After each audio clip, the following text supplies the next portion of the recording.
ಓಂ ನಮಃ ಶಿವಾಯ. ಭಾರತ್ ಮಾತಾ ಶಿವಶಕ್ತಿ ಅವತಾರ್ ಸತ್ಯ ಗೀತಾ ಮುರಳಿ. ಓಂ.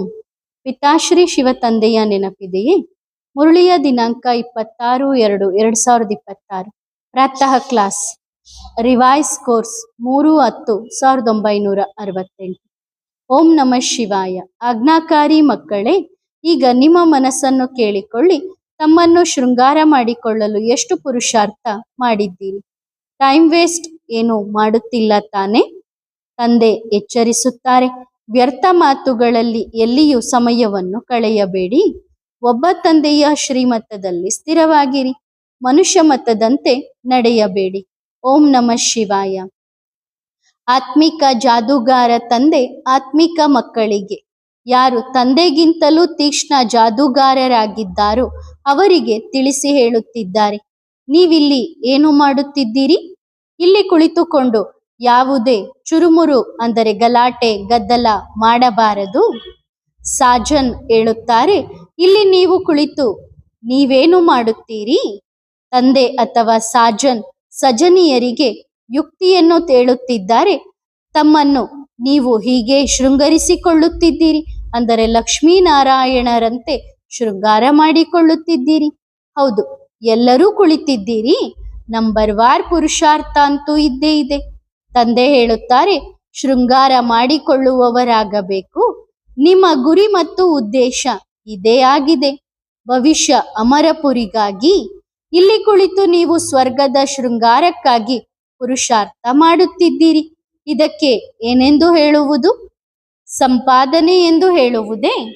ಇಲ್ಲಿ ಕುಳಿತು ನೀವು ತಮ್ಮನ್ನು ಚೇಂಜ್ ಮಾಡಿಕೊಳ್ಳುತ್ತಿದ್ದೀರಿ. ಹೇಳುತ್ತಾ, ಕುಳಿತುಕೊಳ್ಳುತ್ತಾ, ನಡೆಯುತ್ತಾ, ತಿರುಗಾಡುತ್ತಾ ತಂದೆ ಈ ಮನ್ಮನಾಭವದ ಕೀಲಿ ಕೈಯನ್ನು ಕೊಟ್ಟಿದ್ದಾರೆ ಅಷ್ಟೇ. ಇದನ್ನು ಬಿಟ್ಟು ಬೇರೆ ಯಾವುದೇ ವ್ಯರ್ಥ ಮಾತುಗಳನ್ನು ಕೇಳಿ ಅಥವಾ ಹೇಳಿ ಟೈಮ್ ವೇಸ್ಟ್ ಮಾಡಬಾರದು. ನೀವು ನಿಮ್ಮ ಶೃಂಗಾರದಲ್ಲಿಯೇ ತೊಡಗಿಕೊಳ್ಳಿರಿ. ಬೇರೆಯವರು ಮಾಡುತ್ತಾರೋ ಇಲ್ಲವೋ ಅದರಲ್ಲಿ ನಿಮ್ಮದೇನೋ ಹೋಗುತ್ತದೆ. ನೀವು ನಿಮ್ಮ ಪುರುಷಾರ್ಥದಲ್ಲಿರಿ. ಎಷ್ಟು ತಿಳುವಳಿಕೆಯ ಮಾತಾಗಿದೆ. ಯಾರಾದರೂ ಹೊಸಬರು ಕೇಳಿದರೆ ಅವಶ್ಯವಾಗಿ ಆಶ್ಚರ್ಯ ಪಡುತ್ತಾರೆ. ನಿಮ್ಮಲ್ಲಿ ಕೆಲವರು ತಮ್ಮ ಶೃಂಗಾರ ಮಾಡಿಕೊಳ್ಳುತ್ತಿದ್ದಾರೆ, ಇನ್ನು ಕೆಲವರು ಶೃಂಗಾರವನ್ನು ಹಾಳು ಮಾಡಿಕೊಳ್ಳುತ್ತಿದ್ದಾರೆ. ಟೈಮ್ ವೇಸ್ಟ್, ಪರಚಿಂತನೆ ಇತ್ಯಾದಿಗಳಲ್ಲಿ ತೊಡಗಿರುತ್ತಾರೆ. ತಂದೆ ಮಕ್ಕಳಿಗೆ ತಿಳಿಸಿ ಹೇಳುತ್ತಾರೆ, ನೀವು ಕೇವಲ ತಮ್ಮನ್ನು ನೋಡಿಕೊಳ್ಳಿ, ನಾವೇನು ಮಾಡುತ್ತಿದ್ದೇವೆ ಎಂದು. ಎಲ್ಲರಿಗೂ ಬಹಳ ಚಿಕ್ಕ ಯುಕ್ತಿಯನ್ನು ಹೇಳಲಾಗಿದೆ. ಮನ್ಮನಾಭವ ಅಷ್ಟೇ, ಒಂದೇ ಅಕ್ಷರ ಸಾಕು. ನಾವಿಲ್ಲಿ ಕುಳಿತಿದ್ದೀವಿ, ಆದರೆ ಬುದ್ಧಿಯಲ್ಲಿದೆ ಇಡೀ ಸೃಷ್ಟಿ ಚಕ್ರವನ್ನು ನಾವು ಹೇಗೆ ಸುತ್ತುತ್ತಾ ಬಂದಿದ್ದೇವೆ ಎಂದು. ಈಗ ನಾವು ಮತ್ತೆ ವಿಶ್ವದ ಶೃಂಗಾರ ಮಾಡುತ್ತಿದ್ದೇವೆ. ನೀವು ಎಷ್ಟು ಪದ್ಮಾಪದಂ ಭಾಗ್ಯಶಾಲಿಗಳಾಗಿದ್ದೀರಿ. ಇಲ್ಲಿ ಕುಳಿತು ನೀವು ಎಷ್ಟೊಂದು ಕಾರ್ಯ ಮಾಡುತ್ತೀರಿ. ಬಾಬಾ ಕೈ ಕಾಲುಗಳನ್ನೇನು ಬಳಸುವುದಿಲ್ಲ, ಕೇವಲ ವಿಚಾರದ ಮಾತಾಗಿದೆ. ನಾವು ಇಲ್ಲಿ ಕುಳಿತು ಶ್ರೇಷ್ಠಾತಿ ಶ್ರೇಷ್ಠ ವಿಶ್ವದ ಶೃಂಗಾರ ಮಾಡುತ್ತಿದ್ದೇವೆ ಎಂದು ನೀವು ಹೇಳುತ್ತೀರಿ. ಮನ್ಮನಾಭವ, ಮನ್ಮನಾಭವದ ಮಂತ್ರ ಎಷ್ಟು ಚೆನ್ನಾಗಿದೆ. ಆ ಯೋಗದಿಂದಲೇ ನಿಮ್ಮ ಎಲ್ಲ ಪಾಪಗಳು ಭಸ್ಮವಾಗಿ ಆತ್ಮ ಚಿನ್ನದಂತಾಗುತ್ತದೆ. ಆಗ ಎಷ್ಟು ಶೋಭಾಯಮಾನವಾಗುತ್ತೀರಿ. ಈಗ ಆತ್ಮ ಪತಿತವಾಗಿದೆ, ಆದ್ದರಿಂದ ಶರೀರವು ಪತಿತವಾಗಿದೆ. ಶರೀರದ ಸ್ಥಿತಿ ನೋಡಿ ಹೇಗಿದೆ. ನಂತರ ನಿಮ್ಮ ಆತ್ಮ ಮತ್ತು ಶರೀರ ಕಂಚನ ಸಮಾನವಾಗುತ್ತದೆ. ಚಮತ್ಕಾರವಲ್ಲವೇ? ಆದ್ದರಿಂದ ತಮ್ಮನ್ನು ಅಂತಹ ಶೃಂಗಾರ ಮಾಡಿಕೊಳ್ಳಬೇಕು. ದೈವಿ ಗುಣಗಳನ್ನು ಸಹ ಧಾರಣೆ ಮಾಡಿಕೊಳ್ಳಬೇಕು. ಕೇವಲ ಒಬ್ಬ ತಂದೆಯನ್ನು ನೆನಪು ಮಾಡುತ್ತೀರಿ, ಆಗ ನಿಮ್ಮ ಶೃಂಗಾರವೆಲ್ಲ ಬದಲಾಗುತ್ತದೆ. ತಂದೆಗಿಂತಲೂ ನೀವು ದೊಡ್ಡ ಜಾದೂಗಾರರು. ನಿಮಗೆ ತಂದೆ ಯುಕ್ತಿಯನ್ನು ತಿಳಿಸುತ್ತಾರೆ, ಹೀಗೆ ಮಾಡುವುದರಿಂದ ನಿಮ್ಮ ಶೃಂಗಾರವಾಗುತ್ತದೆ ಎಂದು. ತಮ್ಮ ಶೃಂಗಾರ ಮಾಡಿಕೊಳ್ಳದಿದ್ದರೆ ಸುಮ್ಮನೆ ತಮಗೆ ತಾವೇ ನಷ್ಟ ಮಾಡಿಕೊಳ್ಳುತ್ತೀರಿ. ಭಕ್ತಿ ಮಾರ್ಗದಲ್ಲಿ ನಾವು ಏನೆಲ್ಲ ಮಾಡುತ್ತಿದ್ದೆವು ಎಂದು ಈಗ ನಿಮಗೆ ಅರ್ಥವಾಗುತ್ತದೆ. ಸಂಪೂರ್ಣ ಶೃಂಗಾರವೇ ಕೆಟ್ಟು ಹೋಗಿ ಏನಾಗಿದೆ? ಈಗ ಒಂದೇ ಮನ್ಮನಾಭವ. ಈ ಶಬ್ದದಿಂದ ತಂದೆಯ ನೆನಪಿನಿಂದ ನಿಮ್ಮ ಶೃಂಗಾರವಾಗುತ್ತದೆ. ಮಕ್ಕಳಿಗೆ ಎಷ್ಟು ಚೆನ್ನಾಗಿ ತಿಳಿಸಿ ಹೇಳಿ ರಿಫ್ರೆಶ್ ಮಾಡುತ್ತಾರೆ. ಇಲ್ಲಿ ನೀವು ನೆನಪಿನ ಯಾತ್ರೆಯಲ್ಲಿ ಕುಳಿತಿದ್ದೀರಿ. ಒಂದು ವೇಳೆ ಯಾರದ್ದಾದರೂ ಗಮನ ಬೇರೆ ಬೇರೆ ಕಡೆ ಇದ್ದರೆ ಶೃಂಗಾರವಾಗುವುದಿಲ್ಲ. ಸ್ವಯಂ ಶೃಂಗಾರ ಮಾಡಿಕೊಂಡರೆ ನಂತರ ಬೇರೆಯವರಿಗೂ ದಾರಿ ತೋರಿಸಬೇಕು. ತಂದೆ ಬರುವುದೇ ಹೀಗೆ ಶೃಂಗಾರ ಮಾಡಲು. ಬಾಬಾ, ನಿಮ್ಮ ಚಮತ್ಕಾರ ಆಗಿದೆ. ನೀವು ಎಂತಹ ಒಳ್ಳೆಯ ಯುಕ್ತಿಯನ್ನು ಹೇಳುತ್ತೀರಿ. ಹೇಳುತ್ತಾ ಕುಳಿತುಕೊಳ್ಳುತ್ತಾ ನಡೆಯುತ್ತಾ ನಾವು ನಮ್ಮ ಶೃಂಗಾರ ಮಾಡಿಕೊಳ್ಳಬೇಕು. ಕೆಲವರು ತಮ್ಮ ಶೃಂಗಾರ ಮಾಡಿಕೊಂಡು ನಂತರ ಬೇರೆಯವರ ಶೃಂಗಾರ ಮಾಡುತ್ತಾರೆ. ಇನ್ನು ಕೆಲವರು ತಮ್ಮ ಶೃಂಗಾರವನ್ನು ಮಾಡಿಕೊಳ್ಳುವುದಿಲ್ಲ. ಅವರು ಬೇರೆಯವರ ಶೃಂಗಾರವನ್ನು ಹಾಳು ಮಾಡುತ್ತಿರುತ್ತಾರೆ. ವ್ಯರ್ಥ ಮಾತುಗಳನ್ನು ಹೇಳಿ ಅವರ ಸ್ಥಿತಿಯನ್ನು ಸಹ ಕೆಳಗೆ ಇಳಿಸಿ ಬಿಡುತ್ತಾರೆ. ಸ್ವಯಂ ಸಹ ಶೃಂಗಾರದಿಂದ ವಂಚಿತರಾಗುತ್ತಾರೆ ಮತ್ತು ಬೇರೆಯವರನ್ನು ವಂಚಿತರನ್ನಾಗಿ ಮಾಡುತ್ತಾರೆ. ಆದ್ದರಿಂದ ಚೆನ್ನಾಗಿ ಆಲೋಚನೆ ಮಾಡಿ. ಬಾಬಾ ಎಂತೆಂತಹ ಯುಕ್ತಿಗಳನ್ನು ಹೇಳುತ್ತಾರೆ. ಭಕ್ತಿ ಮಾರ್ಗದ ಶಾಸ್ತ್ರಗಳನ್ನು ಓದುವುದರಿಂದ ಈ ಯುಕ್ತಿಗಳು ಬರುವುದಿಲ್ಲ. ಶಾಸ್ತ್ರಗಳಿರುವುದೇ ಭಕ್ತಿ ಮಾರ್ಗಕ್ಕಾಗಿ. ನೀವು ಶಾಸ್ತ್ರಗಳನ್ನು ನಂಬುವುದಿಲ್ಲವೇ ಎಂದು ನಿಮಗೆ ಕೇಳುತ್ತಾರೆ. ಆಗ ಅವರಿಗೆ ಹೇಳಿ, ನಾವು ಎಲ್ಲವನ್ನೂ ನಂಬುತ್ತೇವೆ. ಅರ್ಧ ಕಲ್ಪ ಭಕ್ತಿ ಮಾಡಿದ್ದೇವೆ, ಶಾಸ್ತ್ರಗಳನ್ನು ಓದಿದ್ದೇವೆ. ಹಾಗಾದರೆ ಯಾರು ನಂಬುವುದಿಲ್ಲ. ರಾತ್ರಿ ಮತ್ತು ಹಗಲು ಇರುತ್ತವೆ ಎಂದ ಮೇಲೆ ಅವಶ್ಯವಾಗಿ ಎರಡನ್ನೂ ನಂಬುತ್ತೇವಲ್ಲವೇ. ಇದು ಬೇಹದ್ದಿನ ಹಗಲು ಮತ್ತು ರಾತ್ರಿಯಾಗಿದೆ. ಮನುಷ್ಯರ ಬುದ್ಧಿಯು ಸಂಪೂರ್ಣ ದಡ್ಡ ಬುದ್ಧಿಯಾಗಿದೆ. ಪಾತ್ರಧಾರಿಯಾಗಿದ್ದುಕೊಂಡು ಏನನ್ನೂ ತಿಳಿದುಕೊಂಡಿಲ್ಲ. ಆದ್ದರಿಂದ ತಂದೆ ಹೇಳುತ್ತಾರೆ, ಮಧುರಾತಿ ಮಧುರ ಮಕ್ಕಳೇ, ನೀವು ನಿಮ್ಮ ಶೃಂಗಾರವನ್ನು ಮಾಡಿಕೊಳ್ಳಿ. ಟೈಮ್ ವೇಸ್ಟ್ ಮಾಡಬೇಡಿರಿ. ಸಮಯ ಬಹಳ ಕಡಿಮೆ ಇದೆ. ನಿಮ್ಮಲ್ಲಿ ಬಹಳ ವಿಶಾಲ ಬುದ್ಧಿ ಇರಬೇಕು. ಪರಸ್ಪರ ಬಹಳ ಪ್ರೀತಿ ಇರಬೇಕು. ಟೈಮ್ ವೇಸ್ಟ್ ಮಾಡಬಾರದು. ಏಕೆಂದರೆ ನಿಮ್ಮ ಸಮಯವು ಬಹಳ ಅಮೂಲ್ಯವಾಗಿದೆ. ಕವಡೆಯಿಂದ ವಜ್ರದಂತೆ ನೀವು ಆಗುತ್ತೀರಿ. ಸುಮ್ಮನೆ ಪುಕ್ಕಟ್ಟೆ ಇಷ್ಟೆಲ್ಲ ಕೇಳುತ್ತಿಲ್ಲ. ಇದೇನು ತಂದೆ ಅಕ್ಷರವೇ ಒಂದನ್ನು ಹೇಳುತ್ತಾರೆ. ದೊಡ್ಡ ದೊಡ್ಡ ಮನುಷ್ಯರು ಜಾಸ್ತಿ ಮಾತನಾಡಬಾರದು. ಬಾಬಾ ಅಂತೂ ಸೆಕೆಂಡಿನಲ್ಲಿ ಜೀವನ್ಮುಕ್ತಿಯನ್ನು ತಿಳಿಸುತ್ತಾರೆ. ಇವರು ಅತ್ಯಂತ ಶ್ರೇಷ್ಠ ಶೃಂಗಾರ ಉಳ್ಳವರಾಗಿದ್ದಾರೆ. ಅದಕ್ಕಾಗಿಯೇ ಇವರ ಚಿತ್ರಗಳಿವೆ. ಯಾರನ್ನು ತುಂಬಾ ಪೂಜಿಸುತ್ತಾರೆ, ಎಷ್ಟು ದೊಡ್ಡ ವ್ಯಕ್ತಿ ಇರುತ್ತಾರೋ ಅಷ್ಟು ದೊಡ್ಡ ಮಂದಿರ ಕಟ್ಟುತ್ತಾರೆ, ದೊಡ್ಡ ಶೃಂಗಾರ ಮಾಡುತ್ತಾರೆ. ಮೊದಲು ದೇವತೆಗಳ ಚಿತ್ರದ ಮೇಲೆ ವಜ್ರದ ಹಾರವನ್ನು ಹಾಕುತ್ತಿದ್ದರು. ಬಾಬಾರವರಿಗೆ ಅನುಭವ ಇದೆ ಅಲ್ಲವೇ. ಬಾಬಾ ಸ್ವಯಂ ಲಕ್ಷ್ಮೀನಾರಾಯಣರಿಗಾಗಿ ವಜ್ರದ ಹಾರ ಮಾಡಿಸಿದ್ದರು. ವಾಸ್ತವದಲ್ಲಿ ಅವರಂತಹ ಅಲಂಕಾರ ಇಲ್ಲಿ ಯಾರೂ ಮಾಡಲು ಸಾಧ್ಯವಿಲ್ಲ. ಈಗ ನೀವು ನಂಬರ್ ವಾರ್ ಪುರುಷಾರ್ಥದ ಅನುಸಾರ ಮಾಡುತ್ತಿದ್ದೀರಿ. ಆದ್ದರಿಂದ ತಂದೆ ತಿಳಿಸಿ ಹೇಳುತ್ತಾರೆ, ಮಕ್ಕಳೇ, ನಿಮ್ಮ ಟೈಮ್ ವೇಸ್ಟ್ ಮಾಡಬೇಡಿರಿ. ನಿಮ್ಮ ಸಮಯವನ್ನು ವ್ಯರ್ಥವಾಗಿ ಹಾಳು ಮಾಡಬೇಡಿ. ಬೇರೆಯವರ ಸಮಯವನ್ನು ಹಾಳು ಮಾಡಬೇಡಿ. ತಂದೆ ಬಹಳ ಸಹಜವಾಗಿ ಯುಕ್ತಿಯನ್ನು ಹೇಳುತ್ತಾರೆ. ನನ್ನನ್ನು ನೆನಪು ಮಾಡಿ, ಆಗ ನಿಮ್ಮ ಪಾಪಗಳು ಕತ್ತರಿಸಿ ಹೋಗುತ್ತವೆ. ನೆನಪಿಲ್ಲದೆ ಇಷ್ಟು ಶೃಂಗಾರವಾಗಲು ಸಾಧ್ಯವಿಲ್ಲ. ನೀವು ಹೀಗೆ ಆಗುವವರಿದ್ದೀರಿ ಅಲ್ಲವೇ. ದೈವಿ ಸ್ವಭಾವವನ್ನು ಧಾರಣೆ ಮಾಡಿಕೊಳ್ಳಬೇಕು. ಇದರಲ್ಲಿ ಹೇಳುವ ಅವಶ್ಯಕತೆ ಇಲ್ಲ. ಆದರೆ ಕಲ್ಲು ಬುದ್ಧಿ ಆಗಿರುವ ಕಾರಣ ಎಲ್ಲವನ್ನೂ ತಿಳಿಸಬೇಕಾಗುತ್ತದೆ. ಇದು 1 ಸೆಕೆಂಡಿನ ಮಾತಾಗಿದೆ. ತಂದೆ ಹೇಳುತ್ತಾರೆ, ಮಧುರಾತಿ ಮಧುರ ಮಕ್ಕಳೇ, ನೀವು ನಿಮ್ಮ ತಂದೆಯನ್ನು ಮರೆಯುವುದರಿಂದ ಎಷ್ಟೊಂದು ಶೃಂಗಾರವನ್ನು ಕಳೆದುಕೊಂಡಿದ್ದೀರಿ.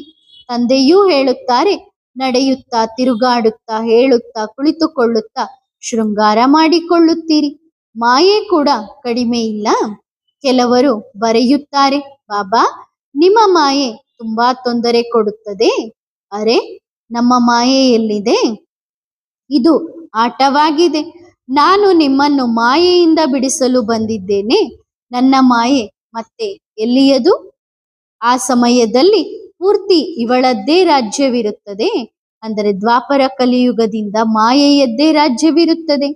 ಹೇಗೆ ಆ ರಾತ್ರಿ ಮತ್ತು ಹಗಲಿನಲ್ಲಿ ಸೆಕೆಂಡಿನ ವ್ಯತ್ಯಾಸವೂ ಆಗಲು ಸಾಧ್ಯವಿಲ್ಲವೋ ಹಾಗೆಯೇ ಇವು ಬೇಹದ್ದಿನ ರಾತ್ರಿ ಮತ್ತು ಹಗಲಾಗಿವೆ. ಇದರಲ್ಲಿ 1 ಸೆಕೆಂಡಿನ ವ್ಯತ್ಯಾಸವೂ ಆಗಲು ಸಾಧ್ಯವಿಲ್ಲ. ಈಗ ನೀವು ಮಕ್ಕಳು ನಂಬರ್ ವಾರ್ ಪುರುಷಾರ್ಥದ ಅನುಸಾರ ಇಂತಹ ಶೃಂಗಾರ ಮಾಡಿಕೊಳ್ಳುತ್ತಿದ್ದೀರಿ. ತಂದೆ ಹೇಳುತ್ತಾರೆ, ಚಕ್ರವರ್ತಿ ರಾಜ ಆಗಬೇಕೆಂದರೆ ಚಕ್ರವನ್ನು ತಿರುಗಿಸುತ್ತೀರಿ. ಬಲೆ ಗೃಹಸ್ಥ ವ್ಯವಹಾರದಲ್ಲಿ ಇರಿ. ಇದರಲ್ಲಿ ಪೂರ್ತಿ ಬುದ್ಧಿಯಿಂದಲೇ ಕೆಲಸ ತೆಗೆದುಕೊಳ್ಳಬೇಕು. ಆತ್ಮದಲ್ಲಿಯೇ ಮನಸ್ಸು ಬುದ್ಧಿ ಇದೆ. ಇಲ್ಲಿ ನಿಮಗೆ ಹೊರಗಿನ ಗೊಂದಲದ ದಂಧೆ ವ್ಯವಹಾರ ಏನೂ ಇಲ್ಲ. ಇಲ್ಲಿ ನೀವು ಬರುವುದೇ ತಮ್ಮನ್ನು ಶೃಂಗಾರ ಮಾಡಿಕೊಳ್ಳಲು, ರಿಫ್ರೆಶ್ ಆಗಲು. ತಂದೆ ಓದಿಸುವುದು ಎಲ್ಲರಿಗೂ ಒಂದೇ ರೀತಿ. ಇಲ್ಲಿ ತಂದೆಯ ಬಳಿ ಬರುತ್ತೀರಿ ಹೊಸ ಹೊಸ ಪಾಯಿಂಟ್ಸ್ಗಳು ಸಮ್ಮುಖದಲ್ಲಿ ಕೇಳಲು. ನಂತರ ಮನೆಗೆ ಹೋದರೆ ಏನೆಲ್ಲ ಕೇಳಿದ್ದೀರೋ ಅದು ಬುದ್ಧಿಯಿಂದ ಹೊರಗೆ ಹೊರಟು ಹೋಗುತ್ತದೆ. ಇಲ್ಲಿಂದ ಹೊರಗೆ ಕಾಲಿಡುತ್ತಿದ್ದಂತೆಯೇ ಬುದ್ಧಿಯ ಜೋಳಿಗೆಯನ್ನು ಕೊಡವಿ ಬಿಡುತ್ತೀರಿ. ಏನು ಕೇಳಿದ್ದೀರೋ ಅದರ ಮೇಲೆ ಮನನ ಚಿಂತನೆ ಮಾಡುವುದಿಲ್ಲ. ನಿಮಗೆ ಇಲ್ಲಿ ಏಕಾಂತದ ಜಾಗ ಬಹಳ ಚೆನ್ನಾಗಿದೆ.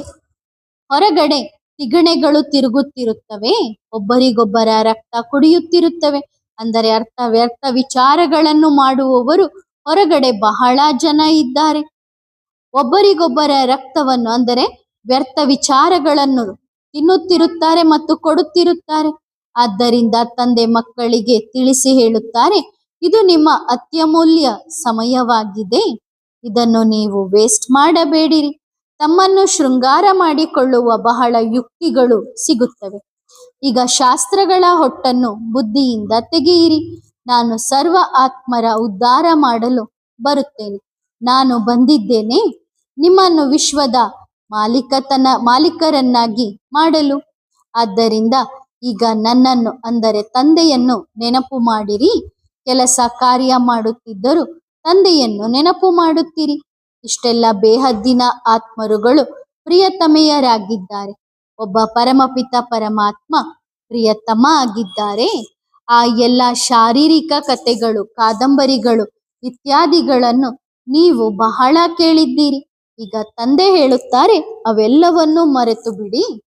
ಭಕ್ತಿ ಮಾರ್ಗದಲ್ಲಿ ನೀವು ನನ್ನನ್ನು ನೆನಪು ಮಾಡಿದ್ದೀರಿ ಮತ್ತು ಪ್ರತಿಜ್ಞೆ ಕೂಡ ಮಾಡಿದ್ದೀರಿ, ನಾವು ನಿಮ್ಮವರೇ ಆಗುತ್ತೇವೆ ಎಂದು.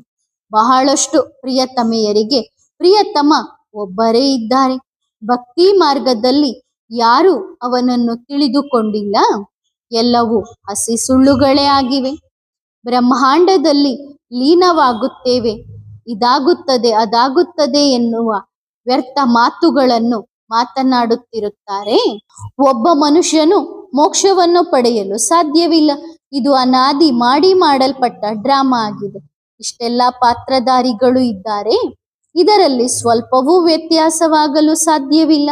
ತಂದೆ ಹೇಳುತ್ತಾರೆ, ಕೇವಲ ಒಬ್ಬ ತಂದೆಯನ್ನು ನೆನಪು ಮಾಡಿರಿ, ಆಗ ನಿಮ್ಮ ಈ ಶೃಂಗಾರವಾಗುತ್ತದೆ. ಈಗ ನೀವೇ ಆ ರೀತಿ ಆಗುತ್ತಿದ್ದೀರಿ ಅಲ್ಲವೇ? ನಿಮಗೆ ನೆನಪಿನಲ್ಲಿ ಬಂದಿದೆ, ಅನೇಕ ಬಾರಿ ನಾವು ಈ ಶೃಂಗಾರ ಮಾಡಿಕೊಂಡಿದ್ದೇವೆ. ಕಲ್ಪವೂ ಬಾಬಾ ಬರುತ್ತಾರೆ, ನಾವು ನಿಮ್ಮಿಂದ ಇದನ್ನು ಕೇಳುತ್ತೇವೆ. ಎಷ್ಟು ರಹಸ್ಯ ಪಾಯಿಂಟ್ಸ್ ಇವೆ. ತಂದೆ ಎಷ್ಟು ಒಳ್ಳೆಯ ಯುಕ್ತಿಯನ್ನು ತಿಳಿಸಿದ್ದಾರೆ. ಇಂತಹ ತಂದೆಯ ಮೇಲೆ ಬಲಿಹಾರಿ ಆಗುತ್ತೇವೆ. ಪ್ರಿಯತಮೆಯರು ಸಹ ಎಲ್ಲರೂ ಒಂದೇ ರೀತಿ ಇರುವುದಿಲ್ಲ. ಇವರು ಸರ್ವ ಆತ್ಮರ ಪ್ರಿಯತಮನಾಗಿದ್ದಾರೆ. ಇಲ್ಲಿ ಶಾರೀರಿಕ ಮಾತಿಲ್ಲ. ಪುರುಷೋತ್ತಮ ಸಂಗಮ ಯುಗದಲ್ಲಿಯೇ ತಂದೆಯಿಂದ ಈ ಯುಕ್ತಿ ಸಿಗುತ್ತದೆ. ಎಲ್ಲಿಗಾದರೂ ಹೋಗಿರಿ, ತಿನ್ನಿರಿ, ಕುಡಿಯಿರಿ, ಸುತ್ತಾಡಿರಿ, ನೌಕರಿ ಮಾಡಿರಿ, ತಮ್ಮ ಶೃಂಗಾರ ಮಾಡಿಕೊಳ್ಳುತ್ತೀರಿ. ಆತ್ಮಗಳೆಲ್ಲರೂ ಒಬ್ಬ ಪ್ರಿಯತಮನ ಪ್ರಿಯತಮೆಯರಾಗಿದ್ದಾರೆ. ಎಲ್ಲರೂ ಅವನನ್ನೇ ನೆನಪು ಮಾಡುತ್ತಾರೆ. ಕೆಲವೊಂದು ಮಕ್ಕಳು ಹೇಳುತ್ತಾರೆ, ನಾವು 24 ಗಂಟೆ ನೆನಪು ಮಾಡುತ್ತೇವೆ, ಆದರೆ ಸದಾ ಕಾಲ ಯಾರೂ ಮಾಡಲು ಸಾಧ್ಯವಿಲ್ಲ. ಹೆಚ್ಚೆಂದರೆ 2-2.5 ಗಂಟೆಯವರೆಗೆ ಬರೆಯುತ್ತಾರೆ. ಯಾರಾದರೂ ಜಾಸ್ತಿ ಬರೆದರೆ ಬಾಬಾ ನಂಬುವುದೇ ಇಲ್ಲ. ಬೇರೆಯವರಿಗೆ ನೆನಪು ಮಾಡಿಸುವುದಿಲ್ಲ. ಅಂದರೆ ನೀವು ನೆನಪು ಮಾಡುತ್ತೀರಿ ಎಂದು ಹೇಗೆ ತಿಳಿಯುವುದು? ಇದೇನು ಕಷ್ಟದ ಮಾತೆ? ಇದರಲ್ಲಿ ಏನಾದರೂ ಖರ್ಚು ಇದೆಯೇ? ಏನೂ ಇಲ್ಲ. ಬೇಹದ್ದಿನ ತಂದೆಯನ್ನು ಕೇವಲ ನೆನಪು ಮಾಡುತ್ತೀರಿ.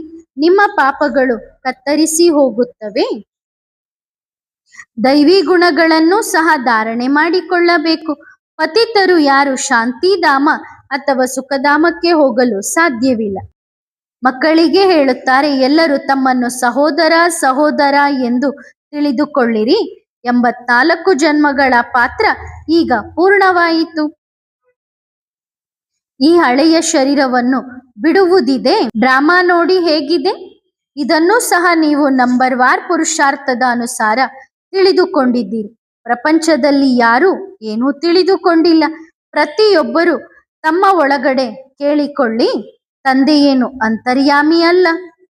ಪ್ರತಿಯೊಬ್ಬರ ಒಳಗೆ ಕುಳಿತು ನೋಡಲು ಪ್ರತಿಯೊಬ್ಬರು ತಮ್ಮನ್ನು ತಾವು ಕೇಳಿಕೊಳ್ಳಿರಿ, ನಾವು ತಂದೆಯ ಮತದಂತೆ ನಡೆಯುತ್ತಿದ್ದೇವೆಯೇ? ನಡೆದರೆ ಅಂದರೆ ತಂದೆಯ ಮತದಂತೆ ನಡೆದರೆ ಶೃಂಗಾರವು ಚೆನ್ನಾಗಿ ಆಗುತ್ತದೆ. ಒಬ್ಬರಿಗೊಬ್ಬರ ಉಲ್ಟಾ ಮಾತುಗಳನ್ನು ಕೇಳಿ ಮತ್ತು ನಂತರ ಹೇಳಿ ತಮ್ಮ ಶೃಂಗಾರವನ್ನೇ ಹಾಳು ಮಾಡಿಕೊಳ್ಳುತ್ತಾರೆ ಹಾಗೂ ಬೇರೆಯವರ ಶೃಂಗಾರವನ್ನು ಹಾಳು ಮಾಡುತ್ತಾರೆ. ಮಕ್ಕಳಿಗೆ ಇದೇ ಲಗನ್ ಇರಬೇಕು. ನಾವು ಇಂತಹ ಶೃಂಗಾರ ಧಾರಣೆ ಹೇಗೆ ಮಾಡಿಕೊಳ್ಳುವುದು? ಬಾಕಿ ಏನೆಲ್ಲ ಇದೆಯೋ ಅದು ಸರಿ ಇದೆ. ಕೇವಲ ಹೊಟ್ಟೆಗಾಗಿ ರೊಟ್ಟಿ ಆರಾಮಾಗಿ ಸಿಗಲಿ. ಹೊಟ್ಟೆಗೆ 8 ಆಣೆ ಖರ್ಚಿದೆ. ಬಿಲ್ಲರದ್ದು ಅಂದ್ರೆ ಕಾಡು ಜನರದ್ದು 4 ಆಣೆ. ಏನು ತಿನ್ನುತ್ತಾರೆ? ಕೇವಲ ರೊಟ್ಟಿ ಮತ್ತು ಕೆಂಪು ಮೆಣಸಿನಕಾಯಿ. ಎಷ್ಟು ಶಕ್ತಿಶಾಲಿಗಳಾಗಿದ್ದಾರೆ. ಮುದುಕಿಯರು ಸಹ ಅಂದರೆ ವಯಸ್ಸಾದವರು ಸಹ ಎಷ್ಟೊಂದು ಭಾರ ಹೊರುತ್ತಾರೆ. ನೀವು ರಾಯಲ್ ಆಗಿರುವ ಅಭ್ಯಾಸವಿದೆ, ಅವರಿಗೆ ಬಡತನದ ಅಭ್ಯಾಸ ಬಿದ್ದಿದೆ. ಬಲೆ ನೀವು ಸನ್ಯಾಸಿಗಳು ಆಗಿದ್ದೀರಿ, ಆದರೆ ರಾಜಯೋಗಿಗಳಾಗಿದ್ದೀರಿ. ತುಂಬಾ ಎತ್ತರವೂ ಇಲ್ಲ, ತುಂಬಾ ಕೆಳಗೂ ಇಲ್ಲ. ಬಲೆ ತಿನ್ನಿರಿ, ಆದರೆ ನಾಲಿಗೆ ವಿಷವಾಗಬಾರದು. ನಾಲಿಗೆಯ ಚಪಲಕ್ಕೆ ವಶರಾಗಬಾರದು. ಇದನ್ನು ಒಬ್ಬರಿಗೊಬ್ಬರು ನೆನಪು ಮಾಡಿಸಿರಿ. ಶಿವ ತಂದೆಯ ನೆನಪಿದೆಯೇ? ಆಸ್ತಿಯ ನೆನಪಿದೆಯೇ? ವಿಶ್ವದ ಮಾಲೀಕತನದ ಶೃಂಗಾರದ ನೆನಪಿದೆಯೇ? ವಿಚಾರ ಮಾಡಿರಿ. ಇಲ್ಲಿ ಕುಳಿತು ನಿಮ್ಮದೇನು ಸಂಪಾದನೆ ಇದೆ? ಆ ಸಂಪಾದನೆಯಿಂದಲೇ ಅಪಾರ ಸುಖ ಸಿಗುವುದಿದೆ. ಕೇವಲ ನೆನಪಿನ ಯಾತ್ರೆಯಿಂದ ಬೇರೆ ಯಾವ ತೊಂದರೆಯೂ ಇಲ್ಲ. ಭಕ್ತಿ ಮಾರ್ಗದ ರಾತ್ರಿಯಲ್ಲಿ ಮನುಷ್ಯರು ಎಷ್ಟೊಂದು ಪೆಟ್ಟುಗಳನ್ನು ತಿನ್ನುತ್ತಾರೆ. ಈಗ ತಂದೆ ಬಂದಿದ್ದಾರೆ ಶೃಂಗಾರ ಮಾಡಲು. ಆದ್ದರಿಂದ ತಮ್ಮ ಬಗ್ಗೆ ಚೆನ್ನಾಗಿ ಗಮನ ಕೊಡಿ, ಮರೆಯಬೇಡಿರಿ. ಮಾಯೆ ಮರೆಸಿ ಬಿಡುತ್ತದೆ. ನಂತರ ಸಮಯವನ್ನು ತುಂಬಾ ವ್ಯರ್ಥ ಮಾಡುತ್ತೀರಿ. ನಿಮ್ಮದು ಇದು ಬಹಳ ಅಮೂಲ್ಯ ಸಮಯವಾಗಿದೆ. ಶಿಕ್ಷಣದ ಪರಿಶ್ರಮದಿಂದ ಮನುಷ್ಯರು ಏನಿದ್ದವರು ಏನಾಗಿ ಬಿಡುತ್ತಾರೆ. ಬಾಬಾ ನಿಮಗೆ ಬೇರೆ ಯಾವ ತೊಂದರೆಯನ್ನು ಕೊಡುವುದಿಲ್ಲ. ಕೇವಲ ಹೇಳುತ್ತಾರೆ, ತಂದೆಯನ್ನು ನೆನಪು ಮಾಡಿ ಅಷ್ಟೆ. ಯಾವುದೇ ಪುಸ್ತಕ ಇತ್ಯಾದಿ ಎತ್ತುವ ಅವಶ್ಯಕತೆಯೇ ಇಲ್ಲ. ಬಾಬಾ ಏನಾದರೂ ಪುಸ್ತಕ ಹಿಡಿಯುತ್ತಾರೆಯೇ? ತಂದೆ ಹೇಳುತ್ತಾರೆ, ನಾನು ಬಂದು ಈ ಪ್ರಜಾಪಿತ ಬ್ರಹ್ಮನ ಮೂಲಕ ದತ್ತು ಮಾಡಿಕೊಳ್ಳುತ್ತೇನೆ. ಪ್ರಜಾಪಿತ ಇದ್ದಾರಲ್ಲವೇ?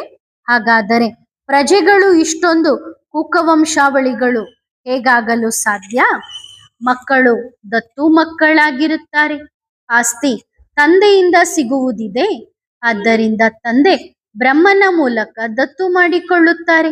ಆದ್ದರಿಂದ ಇವರನ್ನು ಮಾತೆ ಎಂದು ಕರೆಯಲಾಗುತ್ತದೆ. ತಂದೆ ಬರುವುದು ಸಹ ಬಹಳ ಅಕ್ಯುರೇಟ್ ಆಗಿದೆ ಎಂದು ನಿಮಗೆ ಗೊತ್ತಿದೆ. ತಂದೆ ಅಕ್ಯುರೇಟ್ ಸಮಯಕ್ಕೆ ಬರುತ್ತಾರೆ, ನಂತರ ಅಕ್ಯುರೇಟ್ ಸಮಯಕ್ಕೆ ಹೋಗುತ್ತಾರೆ. ಪ್ರಪಂಚದ ಬದಲಾವಣೆಯು ಆಗಲೇಬೇಕು. ಶಾಸ್ತ್ರಗಳಲ್ಲಿ ಬರೆದು ಇಟ್ಟಿದ್ದಾರೆ, ಅದು ಯಾರ ಬುದ್ಧಿಗೂ ಬರುವುದಿಲ್ಲ. ಎಲ್ಲಾ ಶಾಸ್ತ್ರಗಳು ಸುಳ್ಳೇ ಎಂದು ಅವರು ಕೇಳುತ್ತಾರೆ. ವ್ಯಾಸ ಭಗವಂತ ಸುಳ್ಳಾಗಿದ್ದಾರೆ? ಭಗವಂತ ಯಾರು ಎಂದು ಪಾಪ ಅವರಿಗೆ ಗೊತ್ತಿಲ್ಲ. ಯಾವಾಗ ವ್ಯಾಸನೇ ಭಗವಂತನಾಗಿದ್ದನು, ಮತ್ತೆ ಭಗವಂತನನ್ನು ಕಲ್ಲು ಮಣ್ಣಿನಲ್ಲಿ ಏಕೆ ಇದ್ದಾರೆ ಎಂದು ಹೇಳುತ್ತೀರಿ? ಸಂಪೂರ್ಣ ಬುದ್ಧಿ ನಾಶವಾಗಿದೆ. ಈಗ ತಂದೆ ನಮಗೆ ಎಷ್ಟೊಂದು ಬುದ್ಧಿ ಹೇಳುತ್ತಾರೆ. ತಂದೆಯ ಮತದಂತೆ ನಡೆಯಬೇಕು. ವಿದ್ಯಾರ್ಥಿಗಳು ಏನನ್ನು ಓದುತ್ತಾರೋ, ಅದೇ ಬುದ್ಧಿಯಲ್ಲಿ ಓಡುತ್ತದೆ ಅಲ್ಲವೇ? ನೀವು ಸಹ ಈ ಸಂಸ್ಕಾರಗಳನ್ನು ತೆಗೆದುಕೊಂಡು ಹೋಗುತ್ತೀರಿ. ಹೇಗೆ ತಂದೆಯ ಸಂಸ್ಕಾರವಿದೆಯೋ ನಿಮ್ಮ ಆತ್ಮದಲ್ಲಿಯೂ ಹಾಗೆಯೇ ಸಂಸ್ಕಾರಗಳಿವೆ. ನಂತರ ಯಾವಾಗ ಇಲ್ಲಿಗೆ ಬರುತ್ತೀರೋ ಆಗ ಅದೇ ಪಾತ್ರ ರಿಪೀಟ್ ಆಗುತ್ತದೆ. ಅದು ನಂಬರ್ ವಾರ್ ಪುರುಷಾರ್ಥದ ಅನುಸಾರ. ಈಗ ತಮ್ಮ ಮನಸ್ಸನ್ನು ತಾವೇ ಕೇಳಿಕೊಳ್ಳಿ. ತಮ್ಮನ್ನು ಶೃಂಗಾರ ಮಾಡಿಕೊಳ್ಳಲು ಎಷ್ಟು ಪುರುಷಾರ್ಥ ಮಾಡಿದ್ದೀರಿ? ಟೈಮ್ ವೇಸ್ಟ್ ಏನೋ ಮಾಡುತ್ತಿಲ್ಲ ತಾನೆ? ತಂದೆ ಎಚ್ಚರಿಸುತ್ತಾರೆ, ವ್ಯರ್ಥ ಮಾತುಗಳಲ್ಲಿ ಎಲ್ಲಿಯೂ ಸಮಯವನ್ನು ಹಾಳು ಮಾಡಬೇಡಿರಿ. ತಂದೆಯ ಶ್ರೀಮತದಲ್ಲಿ ಸ್ಥಿರವಾಗಿರಿ. ಮನುಷ್ಯರ ಮತದಂತೆ ನಡೆಯಬೇಡಿರಿ. ನಾವು ಹಳೆಯ ಪ್ರಪಂಚದಲ್ಲಿದ್ದೇವೆ ಎಂದು ನಿಮಗೆ ಗೊತ್ತಿರಲಿಲ್ಲ.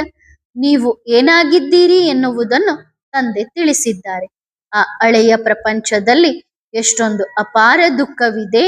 ಇದು ಸಹ ಡ್ರಾಮಾ ಅನುಸಾರ ಪಾತ್ರ ಸಿಕ್ಕಿದೆ. ಡ್ರಾಮಾ ಅನುಸಾರ ಅನೇಕ ವಿಘ್ನಗಳು ಸಹ ಬರುತ್ತವೆ. ಬಂಧನದಲ್ಲಿರುವವರು ಸಹ ಎಷ್ಟು ಕೂಗಿಕೊಳ್ಳುತ್ತಾರೆ, ಬಾಬಾ ನಮ್ಮನ್ನು ಈ ಬಂಧನದಿಂದ ಬಿಡಿಸಿ ಎಂದು. ಒಬ್ಬ ದ್ರೌಪದಿಯನ್ನು 5 ಜನ ಪತಿಯರು ಪತಿತರನ್ನಾಗಿ ಮಾಡುತ್ತಾರೆಯೇ? ಈ ಮಾತುಗಳನ್ನು ಶಾಸ್ತ್ರಗಳಲ್ಲಿ ಕುಳಿತು ಮಾಡಿದ್ದಾರೆ. ಬಾಕಿ ಹೀಗೇನೂ ಇಲ್ಲ. ಸಭೆಯಲ್ಲಿ ಬೆತ್ತಲೆ ಮಾಡುತ್ತಾರೆಯೇ? ಜೂಜಾಟ ಇತ್ಯಾದಿ ಮಾತುಗಳನ್ನು ಶಾಸ್ತ್ರಗಳಲ್ಲಿ ಬರೆದಿರುವುದರಿಂದ ಮನುಷ್ಯರು ಸಹ ಅದನ್ನು ಕಲಿತಿದ್ದಾರೆ. ಆದ್ದರಿಂದ ತಂದೆ ತಿಳಿಸಿ ಹೇಳುತ್ತಾರೆ, ಇದು ಜ್ಞಾನ ಮತ್ತು ಭಕ್ತಿಯ ಆಟವಾಗಿದೆ. ಅದ್ಭುತ ಡ್ರಾಮಾ ಆಗಿದೆ. ಇಷ್ಟು ಚಿಕ್ಕ ಆತ್ಮದಲ್ಲಿ ಸಂಪೂರ್ಣ ಅವಿನಾಶಿ ಪಾತ್ರ ಅಡಕವಾಗಿದೆ. ಇದು ಎಂದಿಗೂ ಸವೆಯುವುದೇ ಇಲ್ಲ. ಅದ್ಭುತವಲ್ಲವೇ? ಒಳ್ಳೆಯದು. ಮಧುರಾತಿ ಮಧುರ ಆತ್ಮಿಕ ಮಕ್ಕಳಿಗೆ ಆತ್ಮಿಕ ಬಾಪ್ ದಾದಾರವರ ನೆನಪು, ಪ್ರೀತಿ ಹಾಗೂ ಗುಡ್ ಮಾರ್ನಿಂಗ್. ಆತ್ಮಿಕ ಮಕ್ಕಳಿಗೆ ನಮಸ್ತೆ.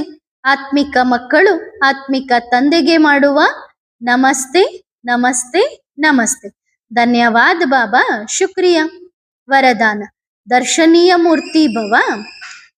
ಕೇಳಿದ್ದು ಬಹಳಷ್ಟಿದೆ, ಈಗ ಬಾಕಿ ಏನು ಮಾಡುವುದಿದೆ? ಹೇಗೆ ಈಗಿನ ಮಿಲನವು ಸಂಪನ್ನ ಸ್ಥಿತಿಯ ಅನುಭವ ಮಾಡಿಸುತ್ತದೆಯೋ ಹಾಗೆಯೇ ನಿರಂತರ ಮಿಲನವನ್ನು ಆಚರಿಸಿರಿ. ಕೇಳಿದ್ದಕ್ಕೆ ರಿಟರ್ನ್ ಪ್ರತಿಫಲವನ್ನು ಸದಾ ಬಾಪ್ ಸಮಾನ್ ಸಂಪನ್ನ ಸ್ವರೂಪದಲ್ಲಿ ತೋರಿಸಿರಿ. ಅನೇಕ ಹಾತೊರೆಯುತ್ತಿರುವ ಆತ್ಮರ ಕಾಯುವಿಕೆಯನ್ನು ಸಮಾಪ್ತಿ ಮಾಡಿ ಸಂಪನ್ನ ದರ್ಶನೀಯ ಮೂರ್ತಿಯಾಗಿ ಅನೇಕರಿಗೆ ದರ್ಶನ ಮಾಡಿಸಿರಿ. ಒಳ್ಳೆಯದು. ಓಂ ನಮಃ ಶಿವಾಯ.